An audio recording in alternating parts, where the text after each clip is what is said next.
તો આવતીકાલે દેશભરમાં નીટ યુજીની પરીક્ષા યોજાનાર છે। પરીક્ષા અંતર્ગત ગુજરાત પોલીસ દ્વારા પણ તૈયારીઓ કરી લેવામાં આવી છે। તમામ પરીક્ષા કેન્દ્ર પર અભેદ સુરક્ષા ગોઠવી દેવામાં આવી છે। પારદર્શિતાથી પરીક્ષા સંપન્ન કરવા પ્રયાસ કરવામાં આવશે। પરીક્ષા માટે 3 લેયર સુરક્ષા કવચ ગોઠવવામાં આવ્યું છે। પરીક્ષા કેન્દ્ર બહાર બીએસએફ સીએપીએફનો બંદોબસ્ત રહેશે। દરેક સેન્ટર પર સીસીટીવી કેમેરાથી મોનિટરિંગ કરવામાં આવશે। પરીક્ષા કેન્દ્રમાં ઇલેક્ટ્રિક જામરની એક્ટિવનેસ પણ જોવા મળશે। સવારે 11 વાગ્યા સુધી કેન્દ્રમાં વિદ્યાર્થીઓને પ્રવેશ મેળવી લેવાનો રહેશે। લો એન્ડ ઓર્ડર આઈજીપી મકરંદ ચૌહાણે કહ્યું, પોલીસ તરફથી તમામ તૈયારીઓ કરી લેવામાં આવી છે।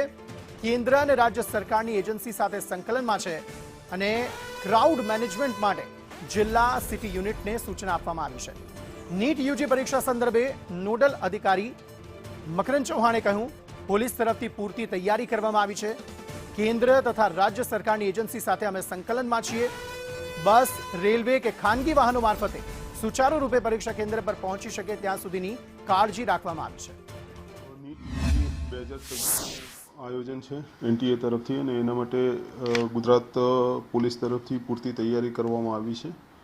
લગભગ થોડા સમય પહેલાં શ્રી રિસ્પેક્ટેડ ડીજી સાહેબ દ્વારા એક વિડીયો કોન્ફરન્સનું પણ આયોજન થયેલું હતું અને આ જે પરીક્ષા સુચારુ રૂપથી પૂરી થાય એ માટે જે પણ અન્ય એજન્સીસ છે કેન્દ્ર સરકાર અને રાજ્ય સરકારની શિક્ષણ વિભાગ, ગુજરાત સરકાર અથવા તો નેશનલ એનટીએ અન્ય કોઈ જે એજન્સીસ છે એની સાથે અમે પૂરી રીતે સંકલનમાં છીએ અને આવતીકાલે જે પણ વિદ્યાર્થીઓ પરીક્ષા કેન્દ્રો ખાતે પહોંચી રહ્યા છે, ચાહે બસ સ્ટેશન બસ મારફત પહોંચતા હોય, રેલવે મારફતે પહોંચતા હોય અથવા તો પોતાના પ્રાઇવેટ વાહનો મારફતે પહોંચતા હોય તો સુચારુ રૂપથી પરીક્ષા કેન્દ્રો ખાતે પહોંચે।